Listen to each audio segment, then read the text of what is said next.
one of the things that they are doing is hiring experts like myself, but also trying to make sure that they develop a very comprehensive internal process so that as developers come in, they know what to expect as well. Additionally, we are looking at every type of ratepayer protection, as well as benchmarking with our peers. IID is a member of two very large trade associations, the American Public Power Association and the Large Public Power Council, both of which who are really doing a lot of benchmarking with each other. Utilities, because we are regulated, monopolies have the ability to share a lot of information, and we do not have to be highly competitive the way that most, frankly, other industries are. So this is a really nice thing about electric utilities, is that we do get to share lessons learned. So moving on to the way that data centers and utilities interact with one another.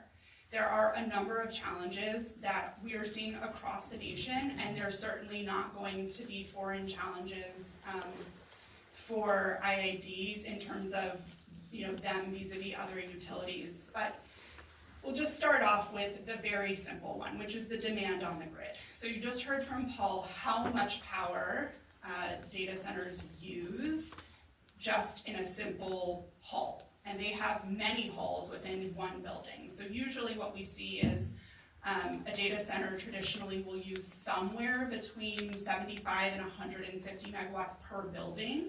And data center campuses can range in size.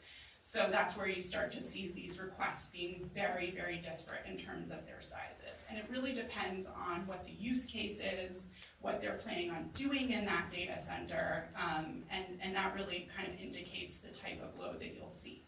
So the demand on the grid is the first one, right?